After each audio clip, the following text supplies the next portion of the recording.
तो आज़ाद कश्मीर में जो इंस्टॉलेशन हो रही है एक नई हुकूमत की, वो अब आगे की तरफ बढ़ रही है। ये जो बातें की जा रही थी कि एस्टेब्लिशमेंट और नून लीग के बीच में कोई फड्डा हो गया या पीपल्स पार्टी और एस्टेब्लिशमेंट के बीच में कोई फड्डा हो गया, तो ये सबसे बड़ा सबूत है कि आज एक मरतबा फिर एस्टेब्लिशमेंट जो फ्री हैंड दे रही है और हुकूमत बनाकर दे रही है, यानी हाथ से पकड़ कर हुकूमत बनाकर दे रहे हैं। जिस तरह एजेंसियों ने मीरपुर के अंदर इलेक्शन करवाया, जैसे मुजफ्फराबाद के अंदर बड़े पैमाने पे एजेंसियों की मुदाखलत थी, लोग सुबह से ही पहुंचे हुए थे सादा कपड़ों वाले, उनके पास हथियार भी थे, उनका पूरा कंट्रोल भी था। तो जिस तरह ये कर रहे हैं, और फिर फ़ायदा किसको हो रहा है? PMLN को और पीपल्स पार्टी को। तो ये बात तमाम लोग अपने दिमाग से निकाल दें कि आसिम मुनीर साहब की जो एस्टेब्लिशमेंट है, उसकी कोई भी लड़ाई नवाज शरीफ साहब या जरदारी साहब के साथ हो सकती है। ये आपस में कभी नहीं लड़ेंगे, ये एक दूसरे की इंश्योरेंस पॉलिसी है और ये एक दूसरे को मिलकर पाकिस्तान की आवाम से और इमरान खान से बचा रहे हैं। अगर ये आपस में लड़ पड़े तो ये अवाम की खुराक बन जाएंगे, लिहाजा इन्हें इकट्ठा रहना पड़ेगा। छोटे छोटे इख्तलाफात होंगे इनके बीच में, लेकिन ये उन्हें हल कर लेंगे। आपको ये सीटें नहीं बता रही कि 2 मराहिल के अंदर ही PMLN की हुकूमत कायम कर दी गई, इससे पहले गिलगित बल्तिस्तान में पीपल्स पार्टी की हुकूमत कायम कर दी गई। तो ये एस्टेब्लिशमेंट पूरा साथ दे रही है इन 2 पॉलिटिकल पार्टीज़ का। वहाँ पे फायरिंग और शेलिंग के वाक़यात हुए हैं, कुछ वीडियोस मेरे पास आई, मैं वो देख रहा था, कुछ सोशल मीडिया पे आई, वहाँ पे भी मौजूद हैं। लेकिन कुछ मनाजिर बड़े दिल खराश, बड़े तकलीफ दे हैं। जिस तरह अंधाधुंध सिक्योरिटी फोर्सेस फायरिंग करती हैं आज़ाद कश्मीर में, उन नौजवानों पे आफरीन है, वो उस जगह को छोड़कर भागते नहीं, बल्कि वहाँ खड़े रहते हैं, वो मुकाबला करते हैं। इन लोगों ने बहुत फायरिंग देखी है, ये LOC के आसपास रहते हैं, सारी ज़िंदगी इन्होंने यही कुछ देखा। शेलिंग हो रही है, बमबारी हो रही है, फायरिंग हो रही है, लोग शहीद हो रहे हैं, इन्होंने बहुत लाशें उठाई हैं। तो इसलिए कश्मीरी काफ़ी हद तक यूज़ टू हैं और वो मुकाबला करते हैं। बाकी जगह पे ऐसा मुकाबला कभी नहीं होता अवाम का सिक्योरिटी फोर्सेस के साथ, जैसा मुकाबला खैबर पख्तूनख्वा में, या जैसा मुकाबला बादौक़ात बलूचिस्तान में, या जैसा मुकाबला हम कश्मीर के अंदर देख रहे हैं। पंजाब के लोग निस्बतन सेफ़ रहते हैं, सिंध के लोग भी बहुत हद तक, तो वहाँ पे उस तरह का मुकाबला होता नहीं है। लेकिन अब नफ़रत भी बहुत बढ़ गई है। सिक्योरिटी फोर्सेस जब गोली चलाती हैं अपने ही लोगों पर, तो लोग उनके खिलाफ हो जाते हैं, लोग उनके खिलाफ नारे भी लगाते हैं। अभी मैं कल आपको दिखा रहा था कि मरियम औरंगज़ेब नारे लगा रही थी, पाक फौज जिंदाबाद। हालांकि इलेक्शन जीता उसने, एक पॉलिटिकल प्रोसेस है, उसमें एक इदारे को बीच में घसीट कर ले आई। अब जब मरियम नवाज इलेक्शन हार के, जब उसको सीट फॉर्म 47 दिया जाएगा जर्नैलों की तरफ से, तो बाद में वो पाक फौज जिंदाबाद के नारे लगाएगी, तो मुखालिफिन क्या कहेंगे या अवाम क्या कहेगी? देखिए ना, यही वही पॉलिटिकल पार्टी है जहाँ पे मरियम नवाज नारे लगाती थी, ये जो दहशतगर्दी है उसके पीछे वर्दी है। ये नारा बहुत पसंद आया, फिर मरियम नवाज को वज़ीर आला बना दिया गया। अब दूसरी साइड ये नारे लगाती है, बल्कि अब तो पाकिस्तान के कोने कोने में ये जो दहशतगर्दी है इसके पीछे वर्दी है, ये वाला नारा लगना शुरू हो गया। ये अफसोसनाक बात है। देखें ना, अभी जो सुहेल अफरीदी ने बात की, आगे चलकर वज़ीर आला एक सूबे का, लेकिन उसने जो बात की, उसने नारा तो नहीं लगाया, लेकिन बात यही की। वो जो मुराद सईद ने बात की, उसने नारा तो नहीं लगाया कि ये जो दहशतगर्दी है इसके पीछे वर्दी है, लेकिन बात मुराद सईद ने भी वही कही है। और यही बात दूसरे अल्फाज में अली अमीन गंडापुर भी कहता था, और यही बात एमल वली खान भी कहते हैं, और यही बात मौलाना फजल रहमान ने कही, उनके लोगों ने कही। तो ये जितने भी खैबर पख्तूनख्वा के लोग हैं या पॉलिटिकल पार्टीज हैं, वो इस बात पे कन्विंस्ड हैं कि दहशतगर्दों को पाकिस्तान की मिलिट्री एस्टेब्लिशमेंट लेकर आई, और अब उनके पास अच्छे और बुरे दहशतगर्दों की फहरिस्त है। कुछ गुड तालिबान है, कुछ बैड तालिबान है। इस पर आगे जाके बात करता हूँ। नौजवानों के मोटरसाइकिलों को भी आज़ाद कश्मीर में आग लगी हुई देखी मैंने कुछ मनाजिर में। ये बहुत अफसोसनाक है। सिक्योरिटी फोर्सेज वहाँ पे खड़ी हुई हैं, वो आग लगा देते हैं, लोगों के मोटरसाइकिलों को, गाड़ियों को तोड़ देते हैं, अमलाक का नुकसान पहुँचाते हैं। ये काम तो शरपसंद करते हैं ना, तो शरपसंदों वाले काम अगर सिक्योरिटी फोर्सेज के लोग करेंगे तो कितनी बुरी बात है। सिक्योरिटी फोर्सेज के लोग मुंह पे नकाब डाल के, डंडे पकड़ के लोगों की इमलाक को तोड़ रहे हो। ये 9 मई को भी हमने देखा, उसके बाद बार बार देखा। यही सारा कुछ हमने डी चौक में देखा, यही सारा कुछ हमने देखा मुरीदके में, और यही सारा कुछ आज हम देख रहे हैं आज़ाद कश्मीर में। लेकिन इन सारी चीज़ों के बावजूद जॉइंट अवामी एक्शन कमेटी के लोग मुज़ाकरात करना चाहते हैं। वो आज भी मुज़ाकरात में बिलीव करते हैं। इतने लोग शहीद करवाने के बावजूद, उमर नज़ीर कश्मीरी का भाई उस्मान नज़ीर कश्मीरी शहीद हो गया। एक भाई के लिए कितनी तकलीफ दे बात है, बहुत बड़ा ज़ख्म है, बहुत बड़ा दुख है कि मैं तहरीक चला रहा था, उसका हिस्सा था, मेरा भाई उसमें शहीद हो गया। इसके बावजूद वो कहता है जी मुज़ाकरात करें, बात करें, बैठें, किसी नतीजे पर पहुँचें। वो अपने लोगों का मज़ीद खून नहीं बहाना चाहता। इससे बड़ा आपको और क्या सबूत चाहिए कि जिसके घर में लाश पड़ी हो और वो कह रहा हो नहीं हम बात भी कर सकते हैं, हम मामले का हल भी निकाल सकते हैं। इससे बड़ा और क्या सबूत आपको चाहिए जो आपको ये बताए कि ये लोग शरपसंद नहीं है, ये दहशतगर्द नहीं है, ये पाकिस्तान के दुश्मन नहीं है। ये जो गिरे लगा दिए हैं ना ख्वाजा आसिफ जैसे बंदों ने, या शहबाज शरीफ ने, या फील्ड मार्शल आसिम मुनीर और उसकी टीम ने, ये जो गिरे लगा दी है ना, ये हाथों से तो लगाई है, ये दांतों से खोलनी पड़ेगी इनको। और बिलावल की हुकूमत है ना वहाँ पे, आज़ाद कश्मीर में हुकूमत तो बिलावल की है, इसीलिए लोग उसको रिजेक्ट कर रहे हैं। नून लीग को सादा अक्सरियत दिलवा दी गई 2 ही मराहिल में, पीपल्स पार्टी को, यानी ये अकेले भागे हैं दोनों और इनका मुकाबला ये नहीं कर पाए, वोट ले ही नहीं पाए। जाली फार्म 47 इनको फिर भी चाहिए थे। बिलावल जनाब बाहर हो गया हुकूमत बनाने की रेस से, और PMLN जो है वो 2 मराहिल के बाद उनको ये सहूलत दे देगी। मैंने आपको कहा था कि जो सेक्टर कमांडर हैं ब्रिगेडियर फाइक आज़ाद कश्मीर में, नवाज शरीफ से बहुत इश्क करते हैं, वो बहुत प्यार है उनका नवाज शरीफ से, बहुत ज़्यादा प्यार है। इतना प्यार है कि वो अपने करीब या उनके पास जो कैदी भी जाते हैं उनको जाके भी वो नवाज शरीफ की तारीफ़ें करते हैं और उनके लिए तबलीग करते हैं। इतना प्यार है कि ISI की कैद में जो दहशतगर्द या बड़े बड़े मुजरिम ये पकड़ लेते हैं, उनको भी जाके वो कहते हैं कि नवाज शरीफ से अच्छा आदमी कोई नहीं है। ब्रिगेडियर फाइक की मैं आपको बात बता रहा हूँ। बहरहाल देखते हैं ये इश्क कब तक चलता है। बहरहाल नाज़रीन, वो अभी भी चाहते हैं कि जनाब मुज़ाकरात हो जाए और किसी तरह मसला मुज़ाकरात के ज़रिए से हल हो। नाज़रीन, आज़ाद कश्मीर के इलेक्शन की सही कवरेज करने पर अल जज़ीरा के ऊपर बहुत तनकीद की गई है, और पाकिस्तान के ऊपर उसकी जो अल जज़ीरा इंग्लिश की वेबसाइट है वो अब प्रॉपर काम नहीं कर रही, उसको ऐसा लगता है महदूद कर दिया गया। और वजारत इत्तलात इसके लिए इसलिए रिस्पॉन्सिबल है कि उन्होंने बाकायदा एक प्रेस रिलीज जारी कर दी अल जज़ीरा की रिपोर्टिंग के खिलाफ। सवाल मेरा यह है कि आज़ाद कश्मीर में इलेक्शन हो रहे हैं, वहाँ पे बैनुल-अक़वामी मीडिया जाता है और जाकर कवरेज करता है, तो इससे आपको क्या प्रॉब्लम है?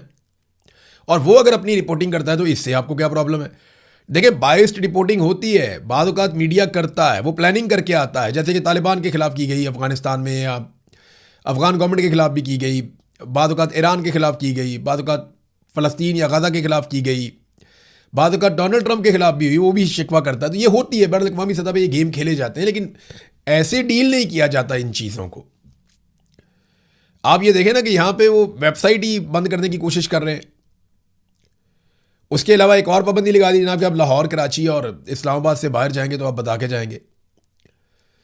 अब जो जर्नलिस्ट काम करते हैं बैनुल-अक़वामी मीडिया के साथ, वो सारे पाकिस्तानी लोग हैं, ज़्यादातर लोग पाकिस्तानी हैं। ऐसा नहीं है कि गोरे यहाँ पे आए हुए, वो अपना बंदा नहीं भेजते पाकिस्तान में, हालात बहुत ख़राब हैं।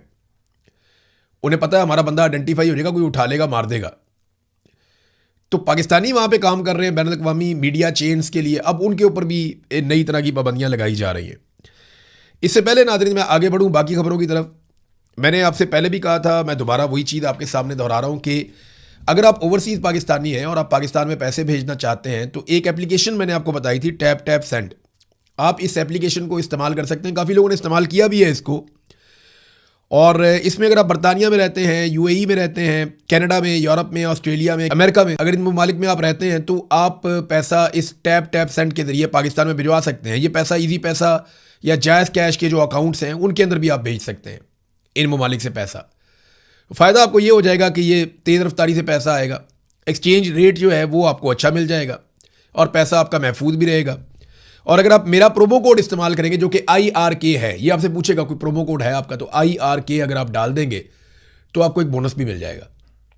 हाँ, अगर आप अमेरिका से पैसे भेजते हैं तो आपको $20 का बोनस मिल जाएगा। $20 ठीक ठाक पैसे होते हैं, तो ये आपको एक बोनस भी मिल जाएगा। मैंने आपको दोबारा से रिमाइंड करवा दिया कि अगर आप ओवरसीज़ पाकिस्तानी पैसे भेजना चाहते हैं तो आप इस एप्लीकेशन को इस्तेमाल करें, ये बेहतर है।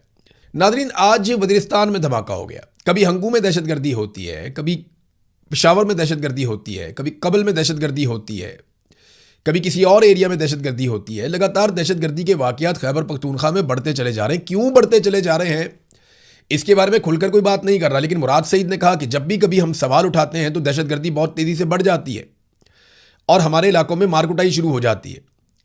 इसको ज़रा आज सिंप्लीफाई कर देते हैं कि पाकिस्तान की जो मिलिट्री एस्टेब्लिशमेंट है उसके मुखालिफिन कहते क्या हैं। ज़रा सादा अल्फाज में आपको आज ये बात मैं समझाता हूँ। इनका ये मानना है कि पाकिस्तान की फ़ौज इन दहशतगर्दों को कंट्रोल करती है और इनके ज़रिए से इस खित्ते में अपने मकासद हासिल करती है। जर्नैल इस गेम को खेलते हैं, कभी ये दहशतगर्द अफगानिस्तान में इस्तेमाल होते हैं, कभी दहशतगर्द इंडिया में इस्तेमाल होते हैं, कभी दहशतगर्द पाकिस्तान में इस्तेमाल होते हैं। तरीक़ाकार क्या है कि जहाँ पे पाकिस्तान की मिलिट्री एस्टेब्लिशमेंट जाकर बैठना चाहती है वो वहाँ पहले दहशतगर्दी के वाक़यात करवाती है और जब वहाँ दहशतगर्दी बहुत बढ़ जाती है, आग लग जाती है, तो उसके बाद ऑपरेशन के बहाने वहाँ पहुँचते हैं और फिर उस एरिया पे कंट्रोल हो जाता है और फिर दहशतगर्दी खत्म हो जाती है। ये उन लोगों का मानना है। मुराद सईद ने भी ये बात की, बाकी लोगों ने भी यही बात की, अमन पासून वाले भी यही बात करते हैं, खैबर पख्तूनख्वा के वकला से आप मिले वो भी यही बात करते हैं, सहाफ़ियों से मिले ऑफ द रिकॉर्ड वो सारे लोग यही बात करते हैं। ओपनली कहने में ज़रा लोग डरते हैं, वो ये कहते हैं जी कि हमें उठा लेंगे, मारेंगे, गायब कर देंगे, तशद्दुद करेंगे, जान से मार देंगे, तो हम क्या करें। अच्छा, जो बोलता है ना उसके ऊपर भी अटैक होता है। अब जो हमले हो रहे हैं, आप गौर कीजिएगा, ये हो रहे हैं उन लोगों पे जो अमन के लिए आवाज़ उठाते हैं। अब जो बंदा कह रहा है अमन होना चाहिए, ऑपरेशन नहीं होना चाहिए, जो बंदा ऑपरेशन के खिलाफ है, अमन के खिलाफ है, उसके ऊपर अचानक से हमला हो जाता है। जो ये कहता है कि मैं मिलिट्री ऑपरेशन नहीं करवाना चाहता, उसके ऊपर भी हमला हो जाता है। तो तालिबान अगर फौज से लड़ रहे हैं तो उनको तो फौज का ऑपरेशन सूट ही नहीं करता, तो फिर वो ऐसे लोगों पे अटैक क्यों करते हैं जो लोग ये कह रहे हैं कि जनाब ऑपरेशन नहीं होना चाहिए, और लगातार पुलिस को निशाना बनाया जा रहा है। तो जैसे जैसे 5 अगस्त करीब आ रही है, आप गौर कीजिए, पिछले चंद दिनों में दहशतगर्दी के वाकयात एक्सेलरेट हुए हैं। खैबर पख्तूनख्वा में दहशतगर्दी के वाकयात में एकदम इजाफा हो गया है, और वो हुआ जैसे ही इन्होंने अनाउंस किया पाकिस्तान तहरीक इंसाफ ने, हम बहुत बड़ा जलसा करने जा रहे हैं, फाइनल तहरीक की तरफ जा रहे हैं, हम बहुत बड़ी मूव अब चलाएंगे। इमरान खान की बहन भी निकली, वो अलग अलग जगहों पे जा रही हैं। आजकल जिन एरियाज में अलीबा खानम फिर रही हैं, अल्लाह ताला उनकी ज़िंदगी की हिफाजत करे, वो इंतहाई खौफनाक इलाके हैं। वहाँ गुड तालिबान भी हैं, बैड तालिबान भी हैं। बैड तालिबान वो हैं जिनके बारे में ये तासुर है कि वो पाकिस्तान की मिलिट्री एस्टेब्लिशमेंट की बात ही नहीं सुनते, वो कंट्रोल ही नहीं हो सकते। गुड तालिबान वो हैं जो पाकिस्तान की मिलिट्री एस्टेब्लिशमेंट की बात सुनते हैं और उनके कहने के मुताबिक कंट्रोल भी हो जाते हैं। और गुड तालिबान को लाके बसाने की बात जनरल बाजवा ने खुद पार्लियामेंट के सामने की थी। यानी वो लोग पार्लियामेंटेरियंस बैठे हुए थे इमरान खान से, ये बार बार कहते रहे कि जनाब हमने इनको लाकर बसाना है यहाँ पे, ये हमारे अपने लोग हैं। गुड तालिबान वो हैं जिनसे किसी को भी उठवाया जा सकता है, किसी को मरवाया भी जा सकता है। अली अमीन गंडापुर ने मुझे कहा, और बहुत पब्लिकली उन्होंने बार बार ये बात की, अली अमीन गंडापुर ने, कि ये जो गुड तालिबान है ना, ये फौज का खेल है, ये नहीं खेलना चाहिए। और पुलिस भी बिगड़ गई थी खैबर पख्तूनख्वा की, जनाब हमें हथियार दें, हमें इख्तियारात दें, हम जाने और दहशतगर्द जाने। हम दहशतगर्द को पकड़ते हैं, एजेंसियां आगे छुड़ा के ले जाती है, जनाब हमारा एसेट है।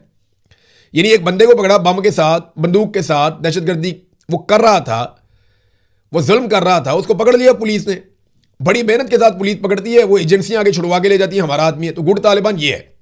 बैड तालिबान वो है जो फौज की बात भी नहीं सुनता, फौज पे भी अटैक करते हैं। तो दोनों तरह के तालिबान मौजूद हैं, गुड तालिबान, बैड तालिबान।